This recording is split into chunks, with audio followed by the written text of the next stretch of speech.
दोस्तों नमस्कार, कैसे हैं आप सभी लोगों का बहुत बहुत स्वागत है। शिक्षा भविष्य का पासपोर्ट है, क्योंकि आने वाला कल उन्हीं का है जो इसकी तैयारी करते हैं। ये आप सभी जानते हैं और इस सभी बातों को ध्यान में रखते हुए हम सेशन की शुरुआत करते हैं। नमस्कार, मैं हूं डॉक्टर ललित और सभी का स्वागत है। Welcome back to all. और today we are going to discuss about the date 27 of December, यानी 27 दिसंबर 2021 को जो पेपर मॉर्निंग शिफ्ट में हुआ था, आज हम उस पर चर्चा करने वाले हैं। तो सभी लोगों का बहुत बहुत स्वागत, अभिनंदन मैं यहां कर रहा हूं और मुझे उम्मीद है कि आप सभी लोग आसानी से आज के सेशन को समझेंगे और जानेंगे। तो चलिए बिना किसी देरी के शुरुआत करते हैं और आपसे बात करते हैं आज के सेशन की और समझते हैं चीज़ों को और देखते हैं आपका जवाब क्या होगा। सवालों को समझने की कोशिश हम करते हैं। चलिए, बहुत बहुत स्वागत है आप सभी लोगों का। मैं उम्मीद करता हूं कि सब लोग अच्छे हैं और मेरी आवाज़ सब तक जा रही होगी। तो सभी लोगों को मेरा प्यार भरा नमस्कार है। कैसे हैं सभी लोग? सभी लोग एक बार सेशन को लाइक शेयर जरूर कर दें, जिससे कि सभी लोगों तक ये सेशन आसानी से पहुंच जाए और किसी को भी इस सेशन में कोई भी प्रॉब्लम ना हो। तो चलिए शुरुआत करते हैं आज के सेशन की और बता दें, पहला प्रश्न है, अगर आपने अभी तक हमें फॉलो नहीं किया है जल्दी से फॉलो कर लो और सेशन को आगे भी शेयर कर दो। तो चलिए, पहला प्रश्न मैं आपके स्क्रीन पर रख रहा हूं और मुझे उम्मीद है इस प्रश्न का जवाब मुझे आप आसानी से दे देंगे। पहला प्रश्न है आपकी स्क्रीन पर कुछ इस तरह से, क्वेश्चन आप देख पा रहे होंगे। क्वेश्चन है बहुत सिंपल और जवाब तेजी से देंगे। ये सवाल जो पेपर था ना, ये थोड़ा सा टफ था, याद रखिएगा। इस पेपर की अगर मैं बात करूं, थोड़ा सा टफ पेपर था, इसको करने में थोड़ा समय तो लगेगा, लेकिन आप लोग समझिएगा ध्यान से कि इसमें टफ क्या था। समझो, फर्श पर 1 से 200 तक की संख्याएं लिखी गई हैं। 3 दोस्त हैं, एक चेंग है, दूसरे स्नेहा हैं, तीसरी सलीम है। अब क्या हुआ, वो तीनों संख्याओं पर कूदना शुरू करते हैं। चैंग जो है वो 83 प्लेस पर है, स्नेहा 94 प्लेस पर है और सलीम 106 प्लेस पर है। सवाल है ये कि अगर चैंग 7 कदम कूदता है, 7वीं संख्या पर कूदता है, स्नेहा हर 5वीं संख्या पर कूदती है और सलीम 106वीं संख्या से प्रत्येक चौथी संख्या पर कूदता है, तो वो कौन सी संख्या है कॉमन जिस पर वो सभी एक साथ कूदेंगे? कैसे क्लेश, मैं अपने कॉलेज में गया जहां बीएससी की, वहां सडनली फ्रेशर पार्टी चल रही थी, बोला अरे क्या बात है, मजे आ गए आपके। तो जवाब क्या मिलेगा? और यहां पर ऑप्शन सी मिल रहा है जागृति, और यहां पर 124 आप देने की कोशिश कर रहे हैं। चलो तो देख लेते हैं आपका जवाब क्या है। गुड इवनिंग गौरव, कैसे हैं? तो यहां पर जवाब आपके मिल रहे हैं मुझे तेजी से, और समझिएगा सवाल उसने क्या बोला। सवाल में जरा ध्यान से देखिएगा, क्या बोला गया है कि चेंग 83 पर 7वीं संख्या कूदता है, 7वीं संख्या को वो कूदता है। अगली बार देखें तो जो स्नेहा है वो हर 5वीं संख्या पर कूदती है +5, और जो सलीम है वो चौथी संख्या कूद। अब समझिएगा, अगर मैं एक कॉमन संख्या यानी एक ऐसा नंबर जिस पर वो कॉमन कूदे, तो अगर मैं आपसे बात करूं तो देखो ये कौन कौन से हो सकते हैं। आप कहेंगे 110, 114। अगर वो 2 बार कूदेगी तो 4 4 जोड़ दे 114। ये अगर 4 बार कूदेगी तो 114 पर पहुंच जाएगी ना। 5 5 10, 5 15, 5 20 और 90 में जोड़ोगे तो 114। अगर मैं इसको ये 3 बार कूदे 7 7 7, तो कितनी बार होगा? 21। तो कितना हो जाएगा? 104। अगर देखें तो 104 हो जाएगा ना जी। बी ऑप्शन होना चाहिए बिल्कुल। तो अगर ये 7 चौक 28, 28 बार कूदे तो कहां 7 21। अगर ये 3 बार कूद जाए तो इसमें 21 जोड़ दे तो कितना होगा? आप कहेंगे 104, लेकिन 114 होना चाहिए ना। तो 2 नंबर 114 पर आ रहे हैं। बात समझ में आ रही है? तो यहां तो नहीं बन रहा, 114 आना चाहिए था। ध्यान से समझो, अगर मैं सवाल की बात आपसे करता हूं तो सवाल को थोड़ा समझने की कोशिश करेंगे सभी लोग। तो यहां पर अगर आप जोड़ेंगे तो 83 7 90, 90 7 97, 97 और 7 7 114 आ जाएगा ना। तो राइट ऑप्शन क्या होगा? अगर मैं 7 7 को जोड़ूं, देखो मैं दिखा देता हूं आपको करके। तो भाई 83 में पहला बार 7 कूदा तो कितना हुआ? आप कहेंगे सर 83 + 7 90। 90 में 7 कूदा तो कितना हुआ? आपने कहा 97 में 7 कूदा तो कितना हुआ? 7 7 14, तो 104 हुआ ना। अब 104 में 7 जोड़ेंगे तो कितना हो जाएगा? आप कहेंगे सर 111। 111 में 7 जोड़ेंगे तो 118, 118 में 7 जोड़ेंगे 125। तो इस सवाल में थोड़ा सा कंफ्यूजन था, जो इस सवाल को थोड़ा सा अलग लेकर गया था। पहला ही सवाल था, इस पर बहुत बच्चों ने कोशिश किया था, लेकिन इसका अकॉर्डिंग आंसर जो होना चाहिए था वो 114 ही होना चाहिए था। ठीक है ना, बिल्कुल। तो इस सवाल पर थोड़ी सी आपत्तियां दर्ज हुई हैं, क्योंकि इसमें जो आंसर की अगर हम बात करते हैं, क्योंकि अगर आप इसमें जोड़ेंगे 7 छंग 42 और 7 चौक 28, 7 पंजे 35, तो 142 नहीं बनेगा, क्योंकि 183 से नहीं आएगा। तो सिर्फ ये संख्या, तो यहां पर 104 होता तो मेरा काम बन जाता, ये इसमें कुछ और डिजिट होती। ठीक है ना, तो यहां पर थोड़ा सा सोचने की आवश्यकता थी। ओके, हाँ, ये क्वेश्चन अखिलेश इसमें गलती थी ना, इसलिए नहीं बना, आपने मुझे दिया था, मुझे याद है, इसलिए तो बोल रहा हूं। तो इस पर आयोग द्वारा आप सवाल गलत भी हुए हैं, आपत्ति दर्ज कराई गई। एक और सवाल लें, चलो देखते हैं एक और सवाल आपकी स्क्रीन पर क्या कहता है। चलो वन मोर क्वेश्चन, एक और सवाल। एक स्कूल के सभागार में, अखिलेश यदि आप वाला पेपर है ना, एक स्कूल के सभागार में 2/7 लड़कियां हैं। यदि लड़कों की संख्या लड़कियों की संख्या से 111 अधिक हो तो विद्यालय के सभागार में कुल कितने लड़के हैं? ये आपका जवाब है। ठीक है ना, तो हाँ, तो यहां पर कंचन नहीं समझे, मैं दोबारा समझाता हूं। कंचन कुमार अभी बताते हैं आपको दोबारा से, अभी 2 मिनट रुकिएगा, अभी बताते हैं। इस क्वेश्चन को लास्ट में लूंगा क्योंकि नंबर नहीं काट सकता था। हाँ बिल्कुल, अरे बहुत समय लगता है वर्षा, देखो हर किसी चैप्टर में आपको मैं दिखा रहा हूं ना, एक क्वेश्चन गलत आ रहा है, हर किसी में मैं आपको दिखा रहा हूं कि एक क्वेश्चन गलत आ रहा है। आप देख भी रहे होंगे, नोट भी कर रहे होंगे, मैं आपको हमेशा मार्क कर देता हूं ये क्वेश्चन में थोड़ी सी गलती है, तो please take care of it. आगे बढ़े। एक स्कूल के सभागार में 2/7 लड़कियां हैं। अब देखो, अगर स्कूल के सभागार में 2/7 लड़कियां हैं तो कोई प्रॉब्लम नहीं है। एक टोटल बच्चे थे, उनमें 2/7 लड़कियां होगी, तो कितने? 5/7 बॉयज हो गए, है ना। बॉयज कितने हो गए? तो आपने कहा लड़कियां कितनी है? 5/7, 2/7, तो लड़के कितने हैं? 5/7। उसने क्या बोला? इन दोनों का डिफरेंस, लड़कों की संख्या लड़कियों की संख्या से 111 अधिक, अधिक का मतलब क्या होता है? दोनों के बीच में डिफरेंस। तो इतना क्या हुआ? यानी 5/7 और 2/7 का डिफरेंस 111 होना चाहिए। तो 3/7 बराबर 111, तो कुल बच्चे कितने हुए? आप कहेंगे 111 मल्टीप्लाई बाई 7/3, 3 3 9 3 7 21, तो 7 7 49, 7 21, और राइट ऑप्शन क्या होना चाहिए? बिल्कुल सही जवाब जिन्होंने कहा है ऑप्शन नंबर 3 वो करेक्ट जवाब होगा। ऑप्शन नंबर 185 नहीं है। ये क्वेश्चन सही से करने की कोशिश करो, गलत ना करना। आपको जवाब आपको देना है सही, गलती क्यों कर रहे हैं भाई? 185 क्यों होगा? 185 तो ऑप्शन में ही क्या कर रहे हैं? How it's possible? 185 कैसे कर रहे हैं आप? आपको समझो सवाल में क्या दिया है, उन दोनों का डिफरेंस। आप इसमें x भी मान सकते हैं, अगर आपको सवाल समझ में ना आ रहा हो तो आप माने कि कुल बच्चे x थे, तो x में से अगर मैं 2/7 लड़कियां घटा दूं तो कितना हो जाएगा भाई? आप कहेंगे 2/7 x ये लड़कियां होगी इसका पार्ट, तो आप x मान के करेंगे, इट विल टेक टाइम। इसलिए हम क्या करते हैं, हम इसको सिंपल कर लेते हैं कि भाई हम एक का वैल्यू निकाल लेते कि पूरे बच्चे एक थे, एक में से 2/7 लड़कियां थी, तो 5/7 लड़के थे। इन दोनों का डिफरेंस 111 था, तो मुझे 264 मिल गया आंसर। क्लियर है? एक और सवाल आपके स्क्रीन पर, बिल्कुल। चलिए, 97 में कितनी इकाइयां? How many units are there in 97? अब 97 में कितनी इकाइयां? बहुत ही सिंपल सवाल था, लेकिन आपको बता दें इसमें बहुत गलतियां भी हुई। इस प्रश्न में बहुत सारी गलतियां भी आप लोग करके आए हैं, नो प्रॉब्लम, सवाल अच्छा है, लेकिन बहुत गलती। हाँ, बॉयज का नंबर 185, बिना आपने सही कहा। बिना माफी चाहूंगा, कल आपका कमेंट नहीं पढ़ पाया था, आपको क्लास मिल गई थी, आपने ऐसा कमेंट किया था, मैं पढ़ नहीं पाया था। अच्छा पेपर है, अच्छा पेपर है, ओके ओके। तो सवाल देखेंगे, आंसर मिलेगा 7 सी, सबसे आंसर सी मिल रहा है, बी और सी। चलो देख लेते हैं, तो सही जवाब क्या है?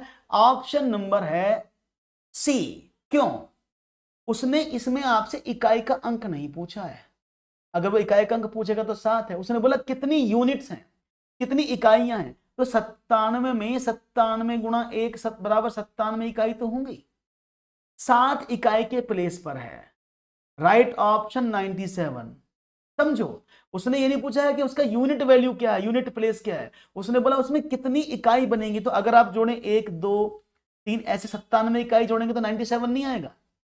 तो इकाई का अंक, टोटल नंबर ऑफ इकाई। हाँ, अगर वो इसमें पूछा धाई कितनी है तो इसमें 9 धाई हो जाती, वो बात सही है। क्लियर है? तो ये सवाल आपको घुमा रहे हैं। गौरव कैसे हैं? आपका स्वागत है गौरव जी, वेलकम। तो थोड़े थोड़े से ये पेपर सच में टफ है, बाकी पेपर जो मैंने कराए हैं ना उनसे ये पेपर थोड़ा टफ है। तो भाई आगे भी शेयर करते रहो, लाइक करते रहो, आगे बढ़ाते रहो और सवाल को देखो। एक और प्रश्न आपकी स्क्रीन पर है। In a division problem, the divisor is 6 times the quotient and the twice the remainder. If the remainder is 6, then what is the number? एक विभाजन के प्रश्न में भाजक भागफल का 6 गुना है और शेष फल का 2 गुना है। यदि शेष 6 हो तो संख्या क्या है, ये आपको बताना है। सिंपल सवाल है। रिजवान अभी तो मैंने बताया, अगर आप एक एक एक 97 बार जोड़ेंगे तो आपको 97 मिलेगा ना, इसीलिए। अब समझते हैं। आप सभी जानते हैं कि जो भाज्य होता है वो क्या होता है, वो भाजक मल्टीप्लाई बाय भागफल गुणा शेष प्लस शेष होता है, ये तो होता है। यानी अगर हम बात करें डिविडेंड की तो डिविडेंड क्या होता है, that is divisor into quotient plus remainder, ऐसे निकालते हो ना। अगर मैं भाज्य की बात करूं, उसने सवाल में क्या बोला है कि विभाजन के भाजक, अब उसने कंडीशन यहां दी है कि भाजक क्या है, जो भाजक है वो भागफल का 6 गुना, तो 6 गुना भागफल कर दूं मैं इसको, और जो भाजक है अगेन वो क्या है, वो शेष फल का 6। ऐसे सवाल बहुत बार आए हैं, याद रखिएगा, ऐसे सवाल बहुत ज्यादा आए हैं। 2 गुना शेष फल का, हर पेपर में इस तरह का सवाल मिल रहा है। और शेष कितना है, 6 है। तो अगर मैं यहां पर शेष को पुट कर दूं तो मुझे क्या मिलेगा, आप कहेंगे आपको क्या मिलेगा, आपको मिल जाएगा भाजक। तो 2 गुणा 6 बराबर 12, तो भाजक 12 है, तो 12 मैंने यहां पुट कर दिया, तो 6 गुणा भागफल, तो मैं भागफल निकाल सकता हूं। तो भागफल कितना हो जाएगा, 2। इसको यहां कर दें तो भागफल बराबर 12/6 बराबर 2। अब आपको सब मिल गया, भाजक मिल गया आपको कितना, 12, यहां लिख देता हूं। भागफल मिल गया आपको 2 और शेष था 6, तो कितना हुआ, 12 दूनी 24 और 6 30। तो सही जवाब 30 इज द राइट आंसर। बिल्कुल सही कहा है जिन्होंने ऑप्शन नंबर 1 दिया है, 30 is the right answer, no problem. बहुत बढ़िया। तो ये छोटे छोटे सवाल थे लेकिन आपको घुमाने वाले थे, लेकिन आपको सबको पकड़ के चलना है, साथ में लेके चलना है। एक और सवाल आपकी स्क्रीन पर रखते हैं, चलिए बिना किसी देरी के, ये रहा आपके समक्ष। 4 अंकों की सबसे छोटी संख्या और 2 अंकों की सबसे बड़ी संख्या का अंतर ज्ञात कीजिए। Find the difference between the smallest 4 digit number and the largest 2 digit number. ये तो बचकाना सवाल था, ये आसान था। इस सवाल में कोई प्रॉब्लम नहीं थी, इस सवाल में दिक्कत नहीं थी। दिक्कत थी आगे आने वाले सवालों में, जो बहुत बड़े बड़े सवाल भी हैं इसमें। यानी ये पेपर सच में टफ था। इसमें कुछ क्वेश्चन ऐसे थे जो आपको सोचने पर मजबूर करते थे। तो बने रहिएगा मेरे साथ, लाइक करते रहो और आगे शेयर करते रहो, क्योंकि सीटेट के सभी पेपर्स को मैं शुरू से लेकर अंत तक कराने वाला हूं। डी ऑप्शन मिला है 901। तो देखते हैं जवाब। एकदम सही जवाब आप समझे हैं, 901, 901। क्यों? 4 अंकों की सबसे बड़ी संख्या होती है 999 4 बार। 2 अंकों की सबसे बड़ी संख्या, उसने बोला सबसे छोटी, तो इस सबसे बड़ी संख्या है, तो उसने क्या बोला, हम उल्टा कर देते हैं। तो 4 अंकों की सबसे छोटी संख्या क्या होगी, 1000, और 2 अंकों की बड़ी से बड़ी संख्या क्या होगी, 99। इसको घटा दो तो 901 मिल गया ना आंसर। तो राइट ऑप्शन, ऑप्शन नंबर 4। गड़बड़ मत करना, छोटी बड़ी के चक्कर में कंफ्यूज हो जाते हैं, वो नहीं करना है। बहुत ही बढ़िया जवाब मिल रहे हैं। एक और सवाल, ये सवाल अच्छा था। इस सवाल पर थोड़ा सा देखेंगे, जिसके घर में दुकान है, जो परचूने की दुकान करते उनके लिए तो बल्ले बल्ले थी। सवाल क्या है, एक सब्जी की दुकान में दी गई मूल्य सूची प्रकार है। वस्तु पर मूल्य प्रति किलोग्राम, आंवला 120 रुपए किलो, बैंगन ले लो 60 रुपए किलो, भिंडी लो, आलू लो, टमाटर लो, प्याज लो, सबका रेट आपके सामने लिखा है। अब रामू ने 250 ग्राम आंवला लिया, 3/4 किलोग्राम बैंगन लिया, 1 किलोग्राम भिंडी ली, 2.5 किलोग्राम आलू लिए, 1.5 किलोग्राम टमाटर लिए, 1/2 किलोग्राम प्याज खरीदे। अब दुकानदार को उसने 400 रुपए दिए। अब उसे कितने रुपए वापस मिलेंगे, ये सवाल है। और बड़ा ही आसान और आरामदायक सवाल है, अगर सोचेंगे तो आराम से निकल जाएगा। बस थोड़ा सा फोकस करना है और सवाल को बताना है। आंवला चाहिए, बिल्कुल श्रावणी, आंवला 120 रुपए किलो मैडम। किसी को और कुछ चाहिए, सब्जी वाले की तरह आवाज लगाते हैं, ये आंवला आंवला आंवला आंवला 120 रुपए, 120 रुपए है। तो मैं सोच रहा हूँ सब्जी बेचनी सीख लूं, यूट्यूब तो चल नहीं रहा मेरा सही से, तो सोच रहा हूँ यहीं प्रैक्टिस कर लेते हैं। ठीक है, तो देखते हैं सवाल कितना आसान था, एक बार में समझ में आ जाएगा। Let's see. देखो उसने बोला आंवला कितना है, कलर ब्लू ले लेते हैं। आंवला की 250 ग्राम, 1 किलो 250 रुपए का है। तो भाई मुझे बताओ, सॉरी 120 रुपए का, तो 250 ग्राम कितने का मिलेगा? आप बोलेंगे 250 ग्राम मिलेगा जी आपको 30 रुपए का, 3 चौक 12। Is that clear? 30 रुपए का मिल गया। वंदना इसके बाद कराऊंगा, वंदना इसके बाद कराऊंगा, डोंट वरी, ठीक है। इसके बाद बात करते हैं बैंगन। बैंगन लिया 1.25 किलो। अब 1 किलो बैंगन 60 रुपए का है, तो 15 × 45, 15 चौके 60, तो 3 पाव कितने का हो गया? नहीं, 750 ग्राम, 45 रुपीज का लिख दूं। आप ऐसे भी कर सकते हैं कि 60 का 3/4 आप निकालेंगे तो मिल जाएगा। 120 का 250 ग्राम होता है 2/1/4, है ना। अब बात करें भिंडी। भिंडी की क्या रेट है? 1 किलोग्राम भिंडी तो 45 रुपए की भिंडी ले ली। आलू 38 रुपए किलो। अब आलू लिया है कितना? 2.5 किलो। तो 38 दूनी 76 और 19 कितने होते? 95 जी। 76 19 95 हो जाएंगे ना। तो 95 रुपए का आलू। ऐसे कर सकते हैं 38 मल्टीप्लाई बाई 2 दूनी 4 और 1 5/। टमाटर 1.5 किलो है। टमाटर मतलब 42 रुपए का 1 किलो है, आधा किलो 21 रुपए का, तो कितना हुआ? 63 रुपए।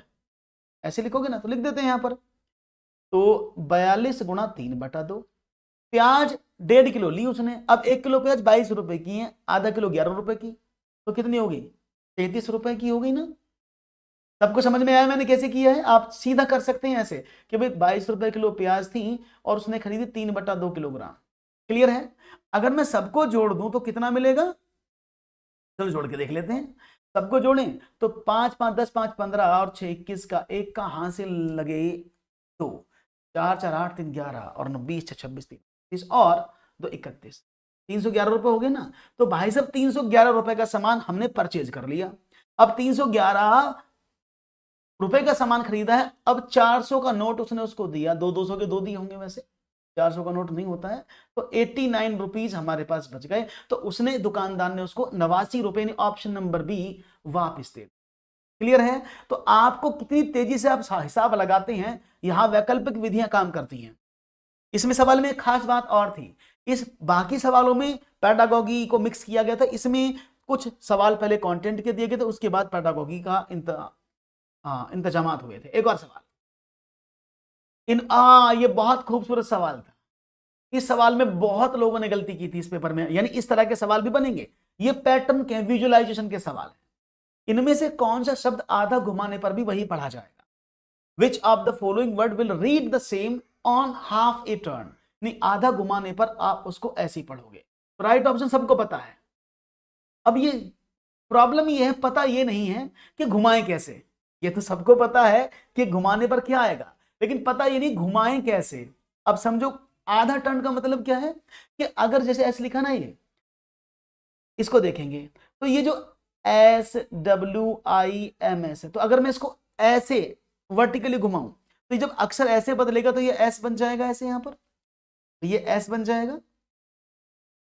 इसको देखेंगे तो W बन जाएगा, इसको देखेंगे तो I, W का M बन जाएगा और ऐसे स्विम्स। ऐसी नून भी ऐसा ही वर्ड है, अगर आप नून को घुमाएंगे तो नून भी ऐसा ही बनेगा, NOON। लेकिन जूम में ये क्या हो जाएगा? MOOZ, मूज हो जाएगा। हाउ में OWH, इसको घुमाएंगे तो कितना हो जाएगा? सॉरी, MOH, ये मो हो जाएगा, ठीक है ना। 6 को XIX हो जाएगा, तो ये गलत है। तो इसको आधा रोटेट करने पर सेम वर्ड स्विम्स भी मिलेगा। ये एकदम सही जवाब ने दिया, नो प्रॉब्लम। ओके, आगे बढ़े। चलिए आगे बढ़े, एक और सवाल की बात करते हैं और देखते हैं एक और सवाल क्या मिलता है। Okay, that's good. तो चलिए एक और सवाल आपके समक्ष रखता हूं, दीजिएगा जवाब। ये रहा क्वेश्चन आपके समक्ष है। शिक्षक बच्चों को बताता है कि विश्व की सबसे ऊंची इमारत की ऊंचाई 828 मीटर है। जगत उत्तर देता है, यदि हम एक के ऊपर एक अपनी कक्षा को लगाएं तो पूरी 120 कक्षाएं उस इमारत को ढक देंगी। जगत की कक्षा की ऊंचाई कितनी है? The teacher tells to children that the height of tallest building in the world is 828 meters. Jagat answer, if we put our class on the top of the others, then the entire 120 classes will cover that building. What is the height of Jagat classes? Okay, सवाल आपके समक्ष है और मैं चाहूंगा जवाब दीजिएगा। और एक छोटा सा ब्रेक यहां पर लिया जाएगा, शायद 50 कर दे। थैंक यू गौरव जी, दीजिएगा आंसर। और अगर सवाल की हम बात करें तो क्या होता है देखेंगे यहां पर, सिंपल देखो, उसने बोला कि ऊंची इमारत है 828 मीटर की, तो जगत उत्तर क्या देता है, अब इसको समझिएगा, यानी 120 कक्षाएं लगाई जाएं, तो भाई अब यहां देखो इमारत की ऊंचाई है 828 मीटर, तो ये 828 मीटर सबसे ऊंची इमारत है, और उसने बोला है एक के ऊपर एक अगर आप 120 कक्षा लगाएं, तो अगर मैं 120 का डिवाइड कर दूं तो मुझे उसकी क्लास की मिल जाएगी ना, मुझे इसकी क्लास की लेंथ मिल जाएगी ना, तो बस मिल गई हमें, क्या दिक्कत आई, आपने देखा जीरो से यहां काट दिया, तो 12 छंग 72 और 12 निम्मा 108, तो 6.9 मीटर एकदम सही जवाब है। तो जिन्होंने कहा है 6.9 ऑप्शन नंबर बी, वो एकदम सही जवाब है, नो प्रॉब्लम, बहुत ही बढ़िया से लाइक करते रहो, आगे बढ़ाते रहो जी। हाँ, इस बात पर कुछ मीठा हो जाए अभी खिलाएंगे। एक और सवाल आपकी स्क्रीन पर देखते हैं, चलिए वन मोर क्वेश्चन, समझ में आ गया है ना, चलो एक और सवाल आपके पास। रीता ने 3 मीटर 40 सेंटीमीटर की सबसे लंबी कूद लगाई। Rita made the longest jump of 3 metre and 40 centimetre. Tanu is second, her jump is 20 centimetre less than Rita. Rihanna is the third place and her jump is only 5 centimeter less than Tanu jump. By how many centimeters did Rihanna miss the first place? यानी 3 लड़कियां, रीता है, दूसरी तनु है और Rihanna है। रीता कूदी 3 metre 40 centimetre, तनु उससे 20 centimetre कम कूदी, रिहाना रीता से भी 5 सेंटीमीटर कम कूदी, तो कितने सेंटीमीटर से वो चूक गई, ये सवाल है, और आपका जवाब क्या होगा। और यहां पर रिजवान अभी रिपीट करता हूं, तो सवाल का जवाब क्या मिल रहा है देखेंगे, बच्चों की संख्या 50 पर पहुंची और नीचे आई, बड़ा बुरा लगा मुझे, कोई बात नहीं, आगे बढ़ते रहो, वीर तुम बढ़े चलो, वीर तुम बढ़े चलो, सवालों के जवाब देते चलो। सी ऑप्शन मिल रहा है, तो एकदम ही सी अगर आप ऑप्शन दिया है तो ये एकदम ही गलत जवाब है, माफ कीजिएगा, आप गलत जवाब की तरफ थोड़े से बढ़ चुके हैं। सी, सब लोग सी, ऐसा क्यों भाई, अभी देख लेते हैं क्या जवाब है। देखो रीता की मैं बात करता हूं, रीता मैडम थी, कितना हुआ 3 मीटर 40 सेंटीमीटर, यही था ना। तो तनु कितना कूदी, तनु कूदी 20 सेंटीमीटर कम, अच्छा ओके माफ करिएगा, इसी ऑप्शन है, ये शायद ऊपर चला गया है। तो तनु कितना कूदी, आपने कहा 20 सेंटीमीटर कम, तो तनु कितना कूदी होगी 3 मीटर 20। अब जो रिहाना थी, वो रिहाना इससे भी 5 कम कूदी, वो कितना कूदी होगी 3.15, तो इसका मतलब क्या है, उसका 15 पर था, उसे 40 पर आना था, तो 40 माइनस का 15 बराबर 25। तो ये ऑप्शन थोड़ा सा गलत लग गया शायद, पता नहीं कैसे, उसको मैं सही कर देता हूं, ठीक है ना। यहां तक कोई दिक्कत किसी को नहीं होनी चाहिए, बहुत बढ़िया, तो ये आपको क्लियर हुआ, आगे बढ़े, सवाल समझ में आ रहा हो, कोई दिक्कत नहीं है किसी को, हम तेजी से करने की कोशिश कर रहे हैं जिससे कि आपको प्रॉब्लम ना हो और आप सवालों को आसानी से समझते रहें। चलिए आगे बढ़ते हैं, और आपका जवाब मिला है ऑप्शन नंबर सी, एकदम करेक्ट है। आगे बढ़ते हैं, एक और सवाल की तरफ आपकी तरफ पूछ करते हैं, और चाहेंगे जवाब भी आपका अच्छे से मिले। नेक्स्ट क्वेश्चन आपके स्क्रीन पर ये रहा, 8 सेंटीमीटर लंबाई और 6 सेंटीमीटर चौड़ाई का एक आयत बनाने के लिए 2 सेंटीमीटर भुजा वाले कितने वर्गों की आवश्यकता होगी। जो भी क्वेश्चन आपको समझ में नहीं आ रहे हैं, आप मुझे लास्ट में बता दीजिएगा, मैं लास्ट में सभी को वो क्वेश्चन फिर से बता दूंगा, ठीक है ना। रियाना नोट करती रहें, अभी ऑनलाइन कराने दो। अभी कितने पेपर हैं, अभी अभी हमने जो ना, अभी 30 का है, 31 का है, फिर 1 से लेकर 16 तक, लगभग 25 पेपर थे ये मेरे पास, 20 के आसपास पेपर हुए थे, 20 के 20 है मेरे पास, ठीक है ना। Rishu happy birthday to you, बात समझ में आ रही है। तो सवाल क्या है, तेजी से बढ़ेंगे सवाल की तरफ, बहुत ही आसान सवाल है, समझो। हालांकि इस क्वेश्चन को मैं बिल्कुल चुटकियों में कर सकता हूं, लाइक वाइक करते रहो भाई, चुटकी में कर सकता हूं कैसे, 12, बहुत बढ़िया, डी ऑप्शन, और तालियां तालियां तालियां, क्यों, 8 सेंटीमीटर और 6 सेंटीमीटर, अगर 8 सेंटीमीटर में से 2 सेंटीमीटर भुजा के आप डिवाइड कर दोगे, इसमें भी 2 का कर दोगे तो यहां क्या आएगा, 2 चौके 8, 2 तिया 6, ये कितने बनेंगे टोटल 12। ये तो हुआ मैथमेटिकल व्यू, आप इसका डायग्रामेटिकल व्यू और देख लो, आपको समझ में आ जाएगा।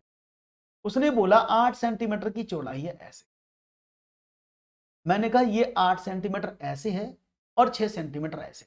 अब आपको क्या बोला, 2-2 सेंटीमीटर के काटने हैं ना, तो अगर मैं देखो 2 सेंटीमीटर का काटू तो एक ये कट गया 2 सेंटीमीटर का, 2 सेंटीमीटर का और 2 सेंटीमीटर, भाई 2-2 सेंटीमीटर काटोगे तो 2-2 चौके 8 हो जाएगा ना। इधर से काटे 2 सेंटीमीटर का तो आप कहेंगे 2 और 2 कितने हो गए, 6 सेंटीमीटर, 6 हो गए ना।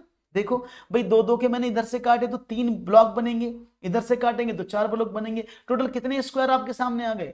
1 2 3 4 और 4 3 12। तो आप ऐसे भी समझ सकते हैं। राइट ऑप्शन 12 है जो आपने दिया, एकदम सही जवाब है। बहुत बढ़िया। आगे बढ़ते हैं, एक और प्रश्न की तरफ कूच करते हैं और चाहेंगे जवाब। लाइक 100 से ऊपर होनी चाहिए लाइव में, वैसे 500 लाइक तो बनते हैं इस क्लास में। एक और सवाल बहुत ही आसान। 3/4 of a metre is equal to 34, 75, 3 metre 4 centimetre, 3 metre 40 centimetre. 1 metre का 3/4 बराबर किसके होता है?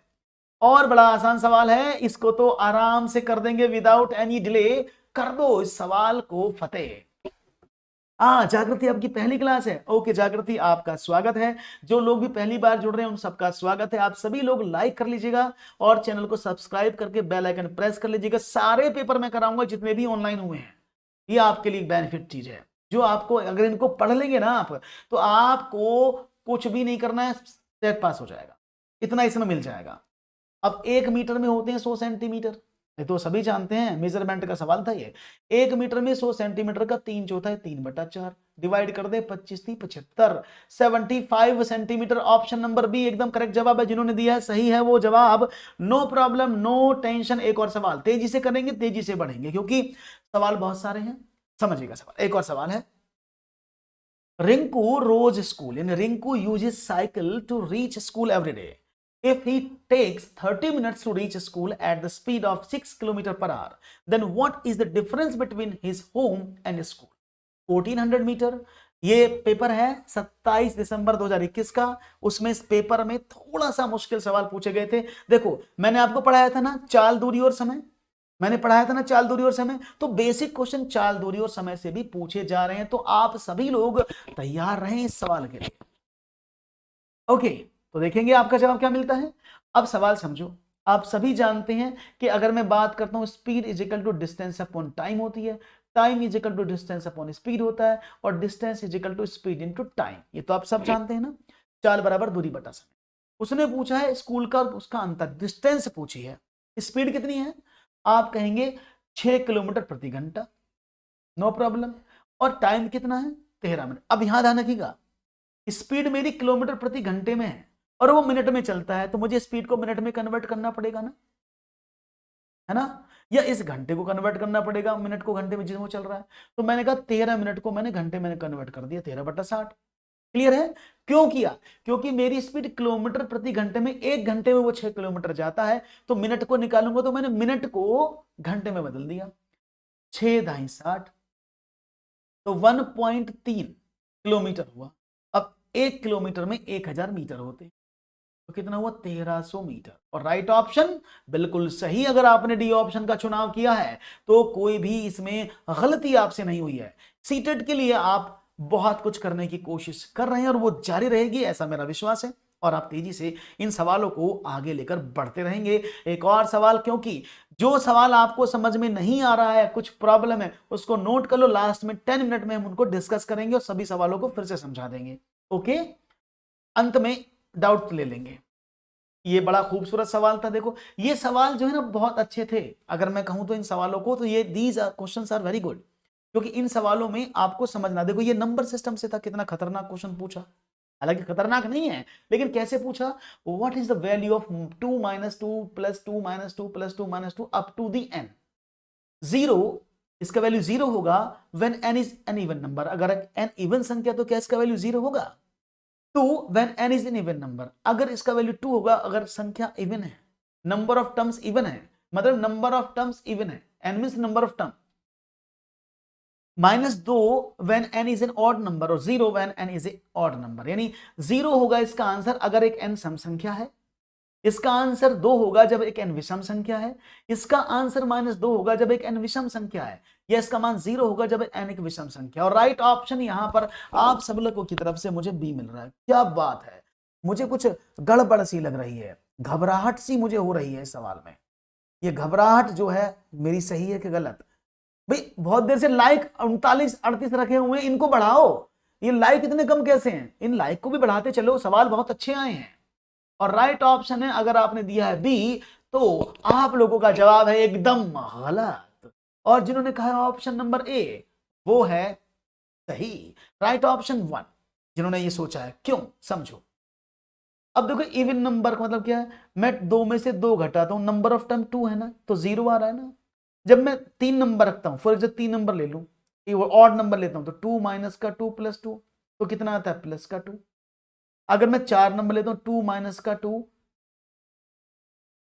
प्लस का 2 माइनस का 2, तो 0। तो आप क्या देख रहे हैं, इसका वैल्यू जब भी नंबर ऑफ टर्म्स इवन हो रही हैं तो इसका आंसर 0 आ रहा है। तो ऑप्शन नंबर 1 सही है ना, कि अगर आप n इवन नंबर्स रखते हैं तो इसका आंसर क्या होगा, 0 होगा। लेकिन आप 2 कब होगा, जब आप इसका वैल्यू ऑड, यानी नंबर ऑफ टर्म ऑड है ना, अगर आप नंबर ऑफ टर्म ऑड रखते हैं तो इसका आंसर 2 होगा जब विषम होगी। तो ये तो गलत हो गया, -2 होगा नहीं, -2 नहीं होगा, +2 होगा जब वो विषम है, और 0 तो होगा ही नहीं। तो ऑड होने पर +2 होगा, इवन होने पर 0 होगा। सबको समझ में आया सवाल? ये सवाल बहुत अच्छा था, इस तरह के सवाल एग्जामिनेशन में बनने के चांसेस ज्यादा हैं। और आज गौरव ने काफी कोशिश की है बच्चों को लाने की, बहुत बहुत शुक्रिया गौरव। अच्छा लग रहा है मुझे, मेरे सारे पुराने साथी मिल रहे हैं, तो मुझे ऐसा उम्मीद है कि जब सब लोग जुड़ते हैं तो बड़ा अच्छा लगता है। काफी समय बाद आप लोगों के साथ डिस्कस करने का मौका मिल रहा है, ये सौभाग्य है हमारे लिए। एक और सवाल, Anish makes a full bucket of lemonade, means lemon juice, to sell at the fair.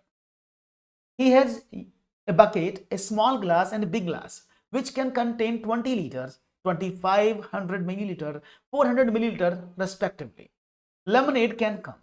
If Anish has sold 45 small glasses and 21 big glasses of lemonade at the fair, then how much lemonade is left in the bucket? यानी अनीश मेले में गया और उसने आवाज लगाई, नींबू पानी, नींबू पानी, बना के ले गया वो नींबू पानी, कितना, 20 लीटर, एक बाल्टी में। तो उसके पास क्या है, एक बाल्टी जिसमें 20 लीटर पानी है, नींबू का जूस है। उसके बाद छोटा गिलास है 250 ml, एक बड़ा गिलास है 400 ml, उसमें इतना नींबू पानी आ सकता है। अगर अनीश ने 45 छोटे गिलास मेले में बेचे और 21 बड़े गिलास बेचे, तो उस बाल्टी में भी कितना पानी बचा हुआ है, नींबू पानी। तो जवाब क्या होगा आपका, देखो समझो, 20 लीटर टोटल पानी कितना है, टोटल कितना है, आप कहेंगे सर टोटल है 20 लीटर, नो प्रॉब्लम। उसने क्या बोला, छोटा गिलास 250 ml का है, उसने 45 गिलास बेचे, तो 45 में मैं 250 का मल्टीप्लाई कर दूं तो टोटल कितना उसने बेच दिया पानी। इसमें से 400 ml आता है बड़े गिलास में, 21 बड़े गिलास बेचे। अब देखो मल्टीप्लाई करें, जब मैंने इसकी मल्टीप्लाई की तो 0 तो यहां पर आया, 25 पंजे 125, 12 हासिल, 25 चौके 100 और 12 112, कितने ml, अभी ml में सब कुछ। इसको देखें तो 0 0 21 चौक 84, 8400 ml, तो टोटल इतना पानी उसने बेच दिया। उसके पास टोटल पानी कितना था, 20 लीटर, तो 1 लीटर में 1000 मिलीलीटर होते हैं ना, तो यानी 20,000 मिलीलीटर पानी उसके पास है। तो प्रॉब्लम तो इतना नींबू पानी उसके बॉक्स में, बाल्टी में था। दोनों को जोड़ें, 0 5 4 और 2 6, 8 और 1 9 और 1, तो उसने 19,650 ml पानी बेच दिया। कितना बेच दिया, 19,650। तो अब तो जान गए होंगे कितना बचेगा, अब तो समझ गए ना, बिल्कुल सही जवाब, 350 मिलीलीटर पानी अभी बचा हुआ है, और जो आप जवाब दे रहे हैं बहुत बढ़िया। तो 350 ml वाटर इज रिमेनिंग। गर्मी का दुश्मन नींबू पानी, अच्छा वाला, बढ़िया वाला नींबू पानी का जवाब मिला है आपको, बहुत बढ़िया से। एक और सवाल, तो ऑप्शन नंबर सी 350 मिलीलीटर, समझ में आ गई होगी बात। तो बढ़ते हैं आगे, एक और सवाल आपके स्क्रीन पर, ये रहा आयु संबंधी सवाल। तो आप समझ लीजिएगा, जो मैंने आपको उस पूरे कोर्स में पढ़ाया ना, वो सब कुछ कामयाब है। क्यों, क्योंकि आपको देखो, आज इस 27 वाले सेशन में आपको चाल दूरी समय के सवाल मिले, आपको एज रिलेटेड क्वेश्चन मिले, आप देख रहे हैं सारे क्वेश्चन मिल रहे हैं जो पढ़ाते हैं। चलिए अभी देंगे नींबू पानी, ज्ञानाक्षा। After 10 years, Manisha age will be 5 times her age and 6 years ago. What is the Manisha's present age? यानी 10 वर्ष बाद मनीषा की आयु 6 वर्ष पूर्व की आयु की 5 गुनी हो जाएगी। मनीषा की वर्तमान आयु कितनी है, बड़ा सिंपल सवाल है, और मैं चाहूंगा आपका जवाब मुझे तेजी से मिले। और सभी लोग लाइक करते रहो भाई इसको आगे। लाइक में कंजूसी काहे, लाइक में तो कंजूसी बिल्कुल नहीं होनी चाहिए, फ्री का सामान है भाई, कर दो। बार बार मैं देखता हूं एक बढ़ गया बहुत देर बाद, ऐसे कष्ट लग रही है, इसको लगाने पर करंट लगता है। लाइक के बटन में करंट वरंट का सिस्टम नहीं है भाई, दबा के देखो, देखो समझते हैं।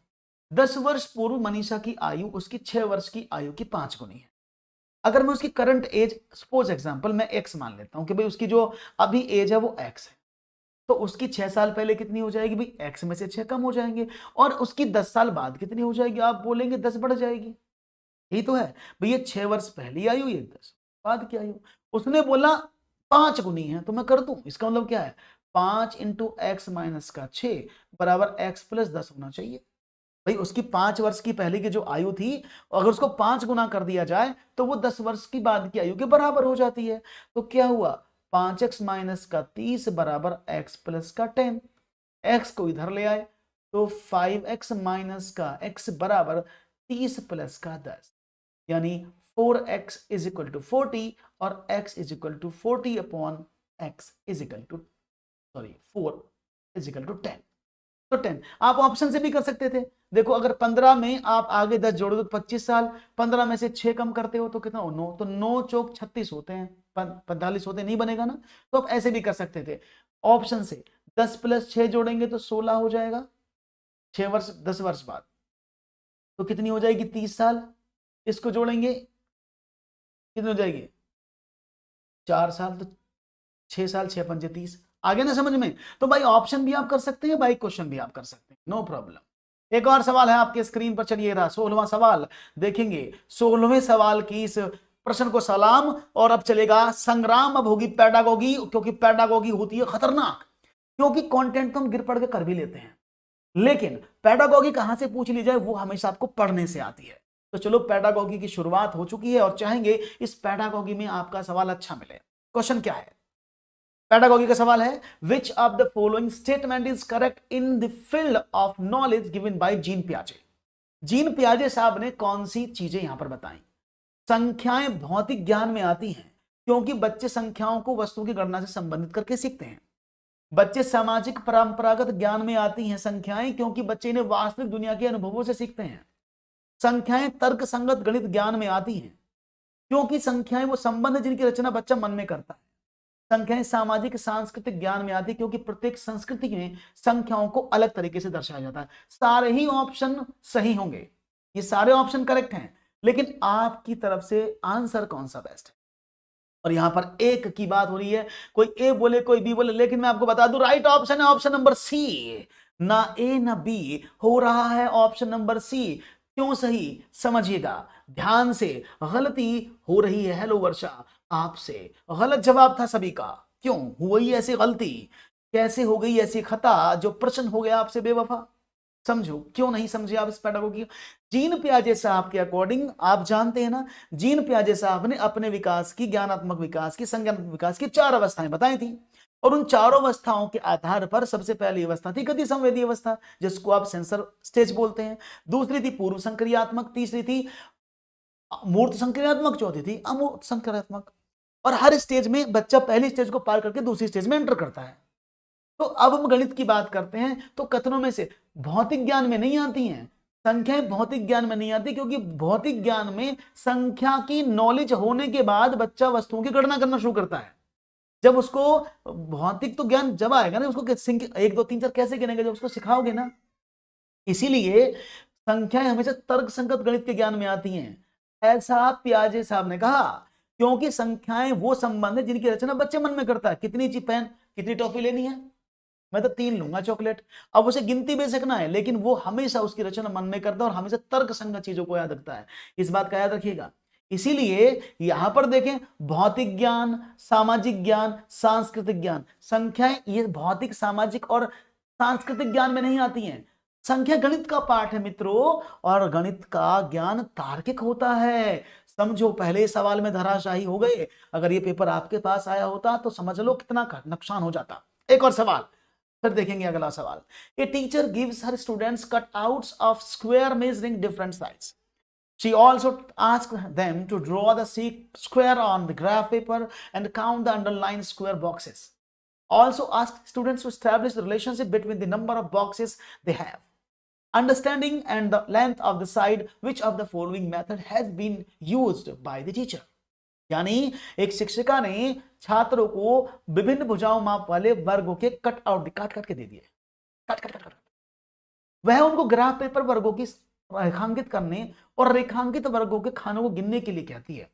साथ ही छात्रों को उनके द्वारा रेखांकित किए गए खानों की संख्या और भुजाओं की लंबाई के बीच संबंध स्थापित करने के लिए भी कह देती है। इस विधि में कौन सी विधि का उपयोग हुआ है यह आपको बताना है। और राइट ऑप्शन बहुत ही खूबसूरत। अरे लाइक तो कर दो, लाइक में कंजूसी क्या, बहुत देर से मैं देख रहा हूं वहीं पर टिके हो। अरे भाई लाइक कर दो, कंटिन्यू करूंगा क्लास। आज फोन कोई बात नहीं गौरव, डेली क्लास होगा 7:30 बजे। कल मैं 30 तारीख का पेपर सॉल्व करूंगा, जिस डेट पे पेपर हो सारे पेपर हम सॉल्व कराएंगे। गौरव जी की मेहरबानी, आप सबको मिल रही है ये पेपर की निशानी। एक और, अब देखो आप बच्चों को काउंटिंग करने के लिए देते हैं, गिनने के लिए देते हैं, कोई प्रॉब्लम नहीं है, लेकिन आगमन विधि में बच्चा बहुत सारी चीजों से उदाहरण से सीख करके एक नए संबंध को विकसित करता है, एक नए संबंध को डेवलप करता है, वही तो होती है आगमन विधि। इसलिए सही जवाब सही पकड़े हैं आप, ऑप्शन नंबर 1 है बिल्कुल सही, ठीक है ना। तो यानी प्रयोगात्मक प्रैक्टिकल नहीं कर रहा है वो, निगमात्मक यहां सूत्र का प्रयोग किया ही नहीं, उसने काउंटिंग करके किया है।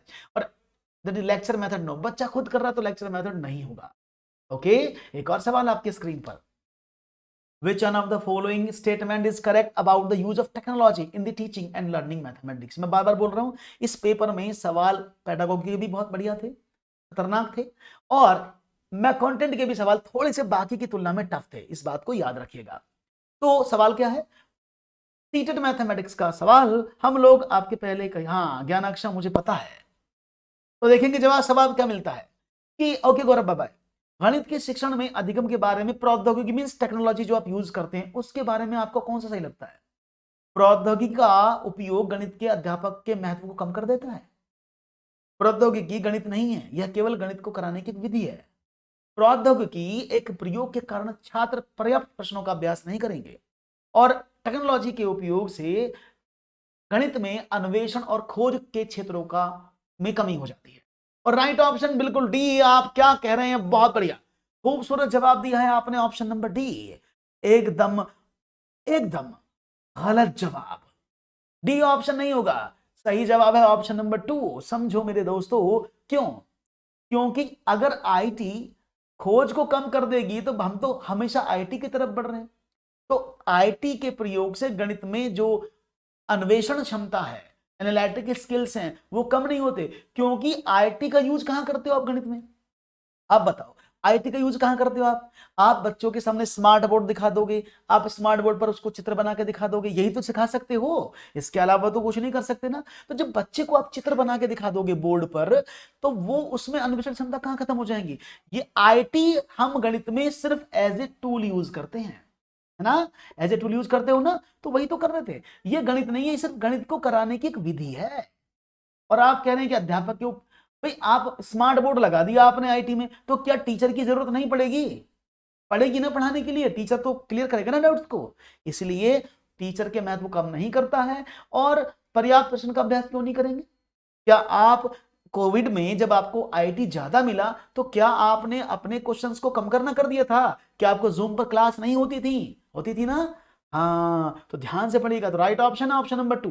एक और सवाल, प्रश्न बड़ा खूबसूरत है, प्रश्न इधर है और ऑप्शन इधर है, क्योंकि क्वेश्चन बहुत बड़े बड़े थे इसलिए मैंने उनको 2 पार्ट में तोड़ दिया हिंदी में। एक प्राथमिक कक्षा गणित के अध्यापक ने योग पर आधारित 2 शब्द दिए। कैसा प्रश्न था? एक थैले में 11 गेंद और दूसरे में 14 गेंद है, कुल मिलाकर कितनी गेंदें हैं? दूसरा, एक खिलौना कार का मूल्य 245 रुपए है, यदि मूल्य में 50 रुपए की वृद्धि हो जाए तो खिलौना कार का नया मूल्य क्या होगा? निम्न कथनों में से कौन सा कथन उपरोक्त 2 शाब्दिक प्रश्नों के पूछे जाने के उद्देश्य को प्रदर्शित करता है?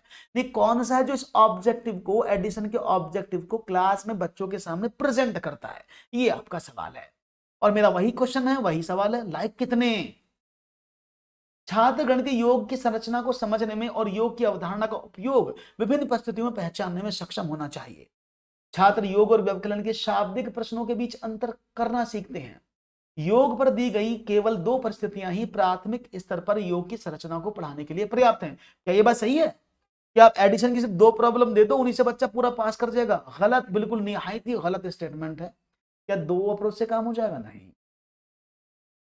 दिए गए शाब्दिक प्रश्नों का लक्ष्य केवल शाब्दिक प्रश्नों में विविधता। अरे क्या बात कर दी है, अगर आप बच्चे को विविध प्रश्न नहीं दोगे तो हाउ विल अंडरस्टैंड, वो समझेगा कैसे। और एकदम सही जवाब दिया है आपने, ऑप्शन नंबर ए, क्योंकि छात्र व्यवकलन तो यहाँ हो ही नहीं रहा ना।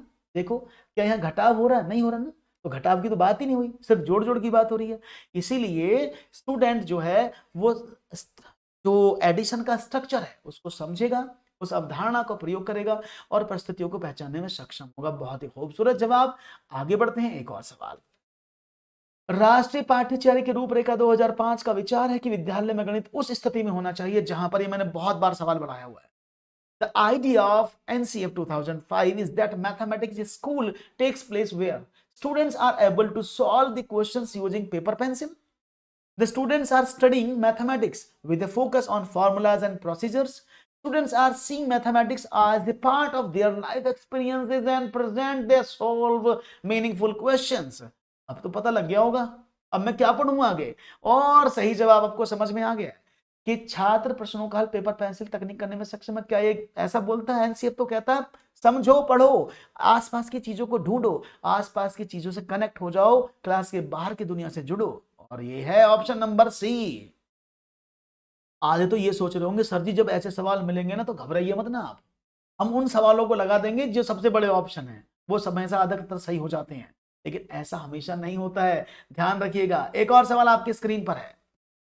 गणितीय खेल और पहेलियां सहायता करती हैं गणित के रोजमर्रा के विवेचन के बीच संबंध स्थापित करने में, बच्चों को गणित के प्रति सकारात्मक अभिवृत्ति के विकास में सक्षम करते हैं, अध्यापक का कार्य कम करने के में तथा प्रश्नों को शाम पट पर हल कराने की एक रस्ता को समाप्त करने में, या कक्षा में अनुशासन बनाए रखने में। इनमें से आपको लगता है कि मैंने आपको बहुत बार बताया है, अकॉर्डिंग टू एनसीएफ जो में होता है प्रॉब्लम, बिल्कुल मैथ में क्या होगा, क्या बात है। वर्षा सीडीबी के भी प्रीवियस ईयर सॉल्व कर रहे हैं, वर्षा सीडीबी के भी प्रीवियस ईयर के सारे पेपर्स हम सॉल्व कराने शुरू कर देंगे।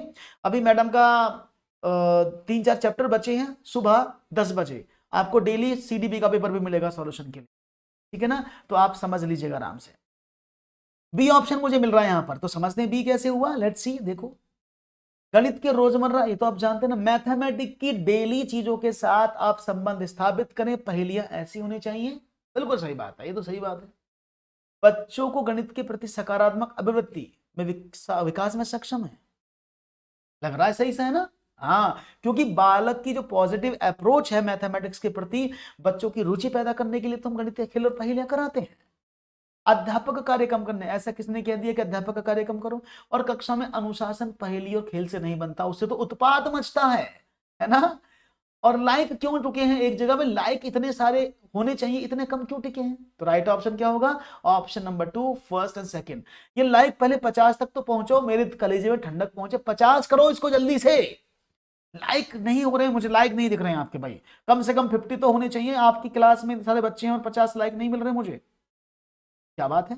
पढ़ाओ इसको, आगे बढ़ते हैं। और एक और सवाल की बात है आपके सामने। Pattern is an important mathematical concept at the elementary level because patterns are attractive to look at. A variety of mathematical or material can be used to make the pattern. Pattern can be made in many ways और pattern develop the basic concept of algorithm in the learners. अब आपको जवाब देना है कि pattern क्यों आवश्यक है। पैटर्न देखने में आकर्षक होते हैं, पैटर्न को बनाने के लिए विविध सामग्री का उपयोग किया जा सकता है, पैटर्न अनेक प्रकार से बनाए जा सकते हैं, या पैटर्न अधिगमकर्ताओं के में बीजगणित की आधारभूत अवधारणाओं को विकसित करते हैं। और ये सवाल का जवाब मुझे क्या मिलेगा, तेजी से देख रहा हूं मैं जवाब की प्रतिक्रियाएं क्या मिल रही हैं। ऑप्शन ऑप्शन ऑप्शन, बहुत बढ़िया, एकदम सही जवाब आप दे रहे हैं। क्यों पैटर्न देखने में आकर्षक होते हैं, ये अवधारणा नहीं है, अवधारणा है कि बालक पैटर्न को जब समझते हैं तो वो शेप को समझते हैं और कौन सी चीज मिस है उसको जानते हैं, इसलिए वो ABCD को समझना शुरू करते हैं। ए पैटर्न बी, जहां पर बीजगणित घुस जाता है। और राइट ऑप्शन 4 एकदम सही हो जाता है। एक और सवाल आपके समक्ष आता है, आपके स्क्रीन पर। कहने का कोई असर नहीं हो रहा, लाइक वहीं टिके हैं, क्या बात है, पता नहीं कैसे विद्यार्थी हैं आप।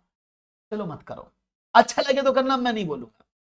The math teacher put the following question in front of students. Use any 4 different number to form a largest and smallest 4-digit number. provided that the digit 6 should be always be in the unit place. Which of the following statement is correct in this above context? यानी teacher ने कहा कि 4 अंकों की सबसे बड़ी और सबसे छोटी एक संख्या बनाओ, कोई भी अलग अलग अंकों का उपयोग करो, परंतु शर्त है कि हमेशा अंक 6 सदैव इकाई के स्थान पर होना चाहिए। उपरोक्त संदर्भ में कौन सा कथन सही होगा, यह आपको बताना है। सवाल है आपके सामने। प्रश्न को हल करने के लिए दिए गए आंकड़े अपर्याप्त है, ये तो गलत हो जाए, अभी देखेंगे। प्रश्न का एक अनन्य उत्तर है जिस पर पहुंचने के लिए तर्क संगत चिंतन की आवश्यकता है। इस प्रकार के प्रश्न पूछने से कक्षा में बचना चाहिए क्योंकि हल करने में अधिक समय नष्ट होता है। बिल्कुल गलत। आप कोई भी प्रश्न पूछ सकते हैं जो बालक के लेवल का, वो गलत नहीं होगा। राइट ऑप्शन है, बहुत बढ़िया। ऑप्शन नंबर सी मुझे बताया जा रहा है, क्या बात है, बहुत ही खूबसूरत जवाब। अनन्य मींस क्लोज एंडेड। अनन्य का मतलब होता है क्लोज एंडेड, यानी वो एक निश्चित उत्तर वाला प्रश्न है। बिल्कुल। अगर मैं 4 अंक की बड़ी से बड़ी संख्या की बात करूं 999, 4 अंक की छोटी छोटी संख्या की बात करूं 1000। अब क्या हुआ, उसने बोला फिक्स क्या किया उसने सवाल में कि इसका यूनिट प्लेस फिक्स है 6, तो ये बड़ी से बड़ी संख्या ये बनेगी। इसका यूनिट प्लेस है 0, इसका भी 6 होना पड़ेगा ना, क्योंकि उसने बोला है प्रश्न में कि बस कंडीशन ये है कि उनके इकाई का अंक 6 होना चाहिए। तो ये क्या बन जाएगा 1006। अगर आप इसको जोड़ें तो आपको फिक्स संख्या मिलेगी ना। और मैं इधर कर देता हूं, इधर दिख नहीं रहा होगा आपको, ये तो विजिबल है ना।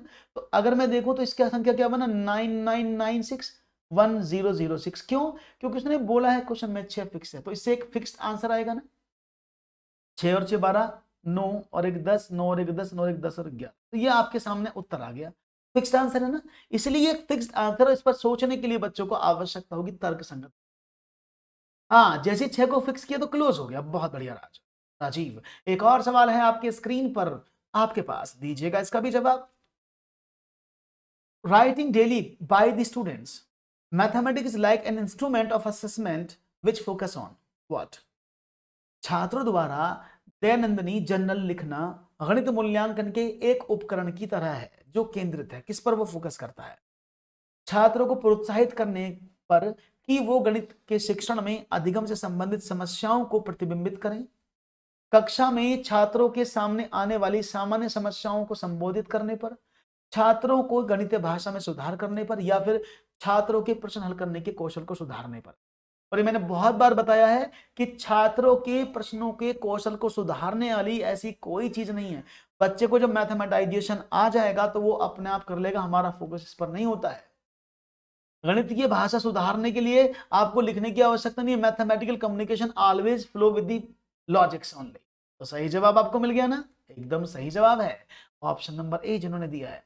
तो कक्षाओं में छात्रों के सामने आने वाली सामान्य समस्याओं को संबोधित करने पर आप नहीं कर सकते। बच्चे के सामने कोई भी समस्या आती है तो बच्चा जब डेली चीज लिखता है तो बच्चों को प्रोत्साहित करता है कि भाई समस्याओं को वो समझते हैं, जानते, घर जाके देखते हैं, तभी तो वह बोर्ड से उतार लो मैं जो कर रहा हूं।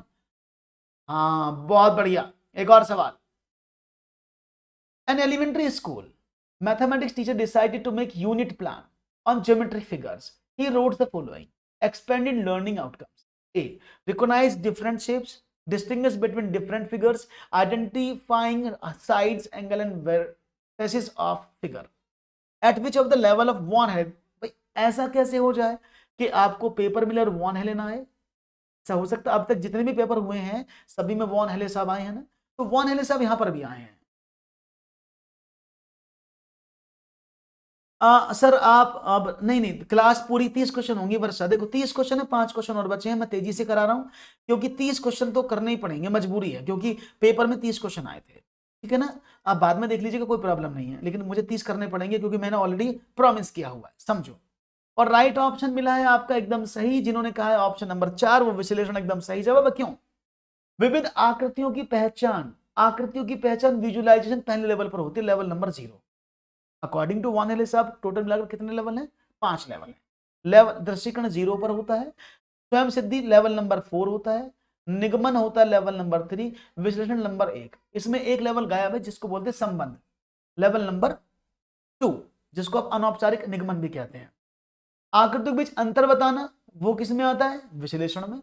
आकृतियों को भुजा मैंने कहा ना, जब बच्चा बेसिक प्रॉपर्टीज को सीख जाए, अंतर बताना विजुअलाइजेशन में। अगर बच्चा उसकी बेसिक प्रॉपर्टी सीख जाए, उसके नाम सीख जाए, कोण क्या है, शीर्ष क्या है, भुजाएं कितनी, अगर वो बेसिक चीजों को जान जाता, वो एनालिसिस लेवल पर होता है अकॉर्डिंग टू वॉन हले साहब। तो राइट ऑप्शन था ऑप्शन नंबर 4, एकदम सही जवाब है, बिल्कुल सही कहा आपने। हाँ बिल्कुल, गहना अक्षर, बड़े बड़े क्वेश्चन देखने में बड़े लगते हैं लेकिन होते नहीं है, बड़े आसान हो जाते हैं। फिर मैं कहूंगा लाइक, मुझे सिर्फ एक नजर लाइक की आ रही है, सिर्फ मुझे 45 लाइक दिख रहे हैं। क्या ये 45 ही रहेंगे आपके रहते हुए?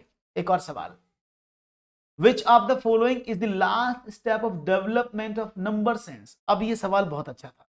इनमें से सबसे अंतिम कौन सा बच्चों में संख्या बोध 10 तक का विकास करने के लिए लास्ट स्टेप है? पहला स्टेप नहीं पूछा है, लास्ट स्टेप पूछा गया है। लो पूजा कैसी है? देखेंगे, संख्याओं के क्रम का अधिगम, संख्याओं को पढ़ने और लिखने का अधिगम, संख्याओं के नाम से साथ गणना करने का अधिगम, या एक दी गई संख्या को पहले और बाद में क्या आता है उसका अधिगम। लास्ट स्टेप आपको बताना है, और राइट ऑप्शन क्या होगा समझ लो। अगर मैं स्टेप की बात करता हूं आपके साथ, एक लाइक बढ़ा बहुत देर बाद, क्या बात है। संख्याओं के क्रम का अधिगम, देखो जब संख्याओं को बच्चा क्रम में लगाना सीखता है तो वो उसका लास्ट स्टेप नहीं होता है। संख्याओं के उनके नाम गढ़ने की करना, तो ये तो पहला स्टेप है कि बच्चा उनका 1 2 3 1 2 3 4 सीखेगा ना, ये तो पहला स्टेप हो गया। संख्या के पहले और बाद में क्या आएगा, उसके बाद बच्चा क्या सीखता है, क्रम को सीखता है कि संख्या एक बड़ी है कि दो बड़ी है, उसके बाद इससे पहली कौन सी आएगी, उसके बाद कौन सी आएगी। अब लास्ट स्टेप में क्या होगा, अब तो आप पहचान गए होंगे ना, बिल्कुल सही। संख्याओं को पढ़ने उसके बाद उनको लिखने का जो क्रम होगा वो सही। डी ऑप्शन नहीं है, option D is not the right answer. बाद में और पहले क्या आता है, ये तो आपका क्रम में ही आ गया ना। तो सबसे लास्ट स्टेप है संख्याओं को पढ़ने और लिखने की बात नहीं है। बच्चा पहले पढ़ता, लिखना बाद में शुरू करता है, तो लिखने का अधिगम होना चाहिए। सही जवाब, बहुत बढ़िया। सवालों को समझते चलो, गलत हो गया है कोई बात नहीं है, गलती से ही सीखते हैं ऐसा गणित में कहा गया है। एक और सवाल, एक शिक्षक ने बच्चे को निम्न अधिन्यास दिया, तुम्हारा मित्र कक्षा में अनुपस्थित था, उसका क्षेत्रों और परिमापों का पाठ छूट गया है, उसे एक पत्र की यह व्याख्या करते हुए लिखो कि दोनों में क्या अंतर है। आप चित्र का भी उपयोग कर सकते हैं। ऐसा मास्टर ने, फॉर एग्जाम्पल ये हमारे टिल्लू मास्टर जी थे, उन्होंने इस बच्चे को बोला कि तुम्हारा एक दोस्त है वो क्लास में नहीं आया उस दिन मैंने आपको परिमाप और क्षेत्रफल पढ़ाया था, आप उसको लेटर लिखो और उसमें उसे ये बताओ कि दोनों में क्या अंतर है। आप फिगर का यूज भी कर सकते हैं। तो गणित में इस प्रकार के कार्य देने का पर्पस क्या है, ऑब्जेक्टिव क्या है।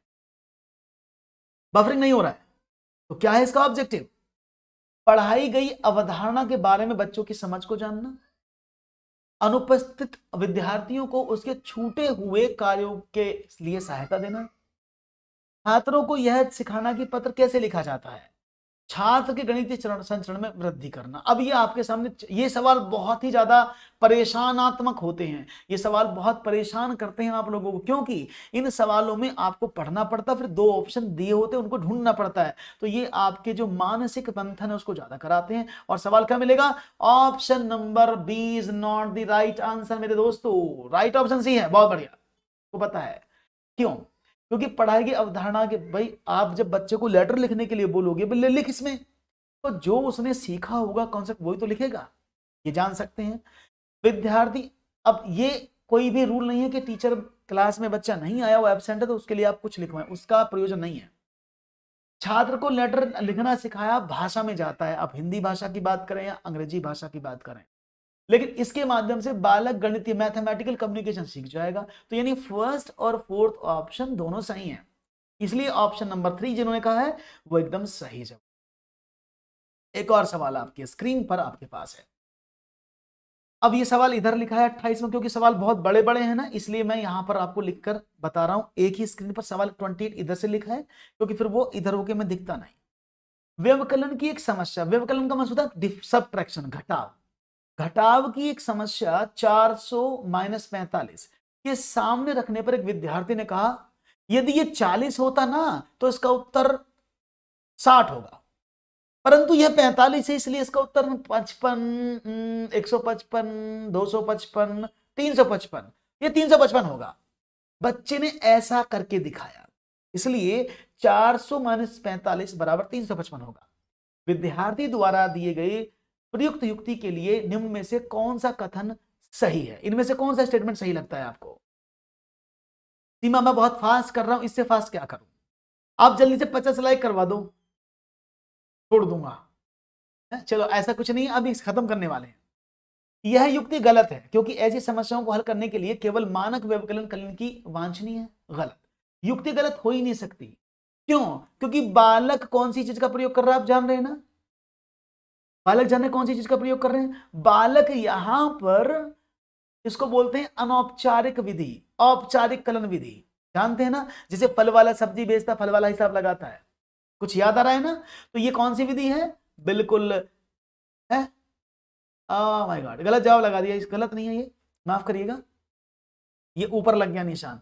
यह एक औपचारिक कलन विधि है और विद्यार्थी गणित सोच प्रक्रिया का प्रतिबिंबित करते हैं। तो राइट ऑप्शन इसका बी है। ये ऑप्शन ये ऊपर गलत पहुंच गया, इसको नीचे लाना पड़ेगा, है ना? ये ज्यादा नीचे पहुंच गया, इसको सही कर देते हैं, ठीक है ना? तो ये ऑप्शन थोड़ा सा ऊपर नीचे हो गया है, ये शायद निशान लगाना हम भूल गए, ऐसा मुझे लग रहा है। कोई बात नहीं है, इसको अभी सही कर देते हैं, ठीक है ना? तो राइट ऑप्शन क्या है इसका? ऑप्शन नंबर 28 क्वेश्चन का ऑप्शन नंबर बी, कि यह एक औपचारिक विधि है जिसके थ्रू बच्चा अपनी बातों को प्रतिबिंबित करने की कोशिश कर रहा है। Is that clear? बात समझ में आ गई सबको? तो मैं लगा दूं इसको ऑप्शन नंबर बी, बिल्कुल सही जवाब है ऑप्शन नंबर बी। इसको मैंने हटा दिया इसलिए, ठीक है ना? तो फिर से एक बार शुरुआत करते हैं, इसका आंसर आपको दे देते हैं। बिल्कुल, व्यवकलन पर आधारित समस्या 0 अंक मिलेगा, बिल्कुल गलत है। बच्चा करने सही उत्तर निकाल रहा है, 0 अंक कैसे दे दोगे? और ये तत्कालिक अनुमान और प्रयास की युक्ति नहीं है। राइट ऑप्शन ऑप्शन नंबर 2 एकदम सही जवाब है, आपने दिया है। आगे बढ़ते हैं, एक और सवाल की बात करते हैं। चलिए, वन मोर क्वेश्चन आपके स्क्रीन पर ये रहा। ये इंग्लिश में लिखा हुआ है सवाल 29वां। निहाल को गणित की एक परीक्षा में 78 परसेंटाइल अंक मिले, यह निम्न में से किस प्रकार का परीक्षण का उदाहरण? निहाल गोट 78 परसेंटाइल। अब देखो, बहुत सारे साथी अपने ना, परसेंटेज और परसेंटाइल में अंतर होता है। परसेंटेज और परसेंटाइल में अंतर होता है। जब परसेंटेज की हम बात करते हैं, बहुत अच्छा सवाल है ये, परसेंटेज की बात करते हैं तो परसेंटेज हमारा होता है मानदंड, यानी क्राइटेरिया बेस्ड होता है, जबकि मानक संदर्भित परीक्षण में होता है परसेंटाइल। अब ये होता क्या, दोनों में अंतर समझो। परसेंटेज हमेशा 100 से निकाला जाता है ना, या आप बोलेंगे कि भाई मैं 20% का मतलब क्या है, 20/100 ना, तो हमेशा 100 पर काउंट किया जाता है। जबकि परसेंटाइल ऐसा नहीं है। परसेंटाइल क्या है, थोड़ा सा अलग है, समझिएगा। मतलब क्या है, परसेंट, फॉर एग्जांपल एक क्लास में 50 बच्चे थे और 50 बच्चों को आपने परसेंटेज दिया, उनके 300 में से नंबर आए, तो आप क्या करेंगे, उनका परसेंटेज निकालेंगे जो कॉमन होगा सभी के, ठीक है ना? वो फिक्स है, मानदंड आपने फिक्स कर दिया, क्राइटेरिया कि 33% पासिंग मार्क्स है, 60% पर पास है, 45 से 60% के बीच में सेकंड डिवीजन रहेगी, ऐसा हमने एक सेट कर दिया, उसको बोलते हैं मानदंड परीक्षण। ओके, लेकिन अब ये परसेंटाइल क्या है, इसको समझ लो। परसेंटाइल किस किस को नहीं पता है?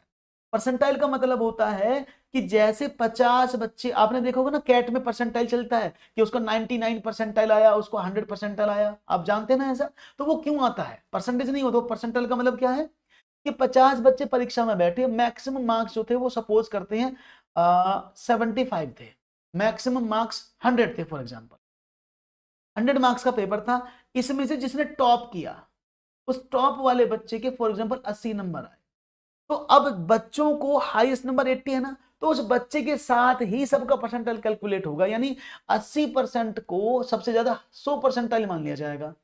तो अगर किसी बच्चे के दूसरे बच्चे के फॉर एग्जांपल 75 नंबर, तो 75/80 गुणा 100 आपको करना पड़ेगा, then you will get the percentile. Is that clear? तो परसेंटाइल क्या है, एक मानक संदर्भित परीक्षण है, स्टैंडर्ड रेफरेंस। बात समझ में आया? अभी समझ में आया सीमा?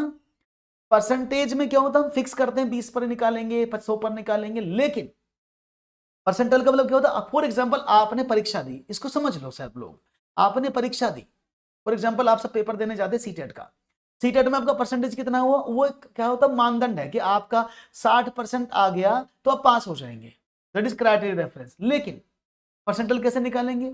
फॉर एग्जांपल सीटेट में पढ़ने वाले सभी बच्चों ने पेपर दिया और मैक्सिमम मार्क्स सपोज एग्जांपल गौरव के आए 140, तो 140 100 परसेंटाइल है। अब आप जिस बच्चे को भी कैलकुलेट करेंगे 140 पे करेंगे, दैट इज परसेंटाइल। क्लियर है? बात समझ में आ गई? बहुत बढ़िया। तो लाइक कर दो भाई, आपको एक नई चीज समझने को मिली है, परसेंटेज और परसेंटाइल में अंतर क्या है। और अब इस पेपर का लास्ट सवाल आपके स्क्रीन पर ये रहा। त्रिआयामी आकृतियों के संकल्पनात्मक विकास को दर्शाने के लिए निम्नलिखित क्रियाकलापों का क्रम दिया गया है। अब ये क्रम वाला सवाल है, बहुत अच्छा सवाल है, करिएगा। ये आकृतियां यादृच्छिक क्रम में है। दो आकृतियों की तुलना करना, पहचानना कि उनमें क्या समानताएं और असमानताएं हैं, यानी comparison between two figures.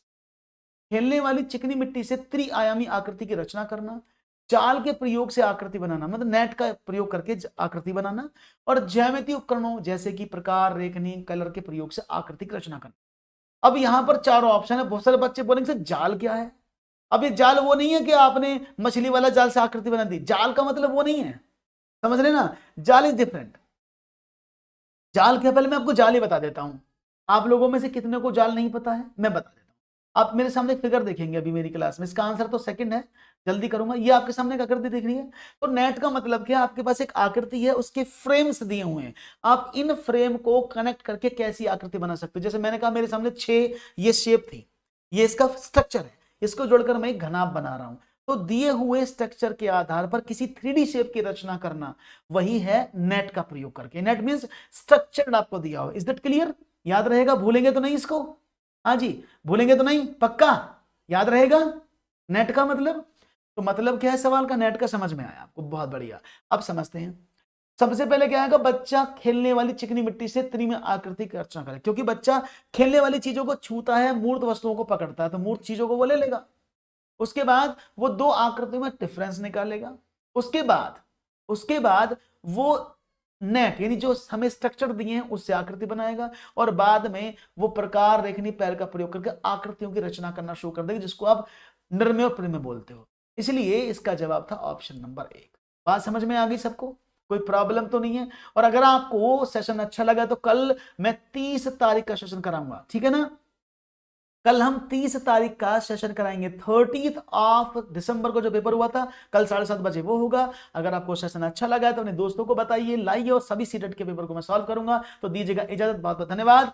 Welcome back करूंगा आप लोगों का कल, तो आप सभी का एडवांस में वेलकम बैक है। तो दीजिएगा इजाजत। Thank you very much. नमस्कार सभी का जुड़ने का। चैनल को सब्सक्राइब कर लें, टेलीग्राम का लिंक डिस्क्रिप्शन में दिया है, जिसको आप जुड़ जाएं, जिससे कि आपको कोई भी प्रॉब्लम हो तो आप आसानी से मुझसे डिस्कस कर सकें। तो दीजिएगा इजाजत, आज के लिए इतना ही। Thank you very much for joining me. नमस्कार, जय हिंद, जय भारत। सेशन अच्छा लगा है तो दीजिए। Thank you, take care, have fun guys.